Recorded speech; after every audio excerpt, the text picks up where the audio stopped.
এই হসপিটালে যা আছে বেকুন হলো ক্রিমিনাল, বেকুন কষাই টাকা মানুষ মারিয়া লাগে জীবনে টাকা এলো। নোয়াখালীর ফাইম হাসপাতাল এটি একটি খুবই পরিচিত হাসপাতাল, আমরা সকলে নোয়াখালীর ফাইম হাসপাতালকে চিনি। তো আজকে একটি নিউজ ইতিমধ্যে ভাইরাল হয়ে গিয়েছে যে নোয়াখালীর ফাইম হাসপাতালের একজন ডাক্তার এক রোগীকে চিকিৎসা করতে গিয়ে রোগীকে পুরো মেরে ফেলছেন, অর্থাৎ ওনার চিকিৎসা রোগীর মৃত্যুর কারণ হয়ে দাঁড়িয়েছে। তো আজকে এই বিষয়ে আপনার সাথে আমি কথা বলতে গেলে কিছুদিন আগে নোয়াখালী মসজিদে ফাইম শাখা 1 মসজিদের একজন মসজিদের ইমাম সাহেবের গায়ে ফাহিম হাসপাতালের যিনি পরিচালক অর্থাৎ ফাহিম হাসপাতাল প্রতিষ্ঠাতা যিনি, উনি একজন ইমাম সাহেবের গায়ে হাত তুলছিলেন। তো ওই সময় ইমাম সাহেব বলছিলেন যে আল্লাহ ছাড় দেয় তবে ছেড়ে দেন না। তো আজকে আল্লাহ তাআলা তাদের কিছু প্রতিদান দুনিয়াতে দিয়ে দিয়েছে, তবে তারা এখান থেকে যেন শিক্ষা নেয় যে আলেমদেরকে কখনো ভিন্নতার নজরে দেখতে নেই এবং আল্লাহ তাআলা তাকে আযাব দিয়েছে। আর আমরা এর প্রতিবাদ জানাই এবং এই হাসপাতালের প্রতি আমরা ঘৃণিত আহ্বান জানাচ্ছি এবং ঘৃণিত জানাচ্ছি।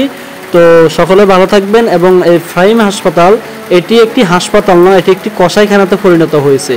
তো ওখানে বলতেছে যে যার টাকা নেই তার কোনো চিকিৎসা নেই, অথচ বাহিরের হাসপাতালগুলো দেখতে গেলে ওদের ক্যাপাসিটি এবং ওদের কাজ হচ্ছে যে সর্বপ্রথম রোগীকে সেবা দেওয়া, রোগীকে সুস্থ করা, তারপরে হলো তাদের বাকি হিসাব কিতাব অর্থাৎ টাকা পয়সার বিষয়। কিন্তু প্রাইম হাসপাতালের কথা হচ্ছে আপনার টাকা নেই মানে প্রাইম হাসপাতাল আপনার কোনো চিকিৎসা নেই। এই জন্যে আমরা তীব্র নিন্দা প্রতিবাদ জানাচ্ছি।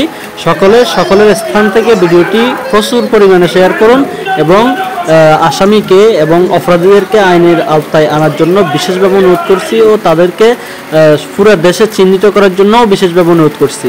এবং এরা আসলে একটি কসাইখানাতে পরিণত হয়েছে। সব বিস্তারিত এই ভিডিওর মধ্যে থাকছে, সবাই শেষ পর্যন্ত দেখতে থাকুন।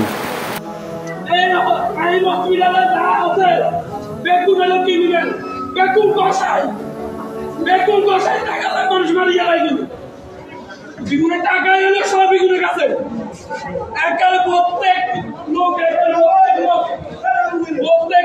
টাকার কারণে মানুষের একমাত্র জিম্মি হয়েছে। হাসপাতালে আইলে টাকার গোডাউন নিয়ে আইতে হইব, টাকার ব্যাংক লয়ে আইতে হইব, যে টাকা নিয়ে আইব তার চিকিৎসা আছে। মানুষ মরি দেব মরি যাবে চলে যায় গেছে টাকা টাকার একটা সমাধান দিয়ে দিল। আজকে একটা গর্ভবতী মহিলা এরা মূল চিকিৎসার কারণে আজকে গর্ভবতী 6 টাকা মারা গেছে, তার বাচ্চাটাও দুনিয়ার আলো দেখতে পারে না। শুধু তাহলে টাকার কাছে হার মানছে, শুধু টাকার কাছে হার মানছে। এরা একটা কষাই কেন, এটা ফাহিম হসপিটাল কষাই কেন, ফাহিম হসপিটাল 2 কষাই কেন, এটা মনে রাখবেন।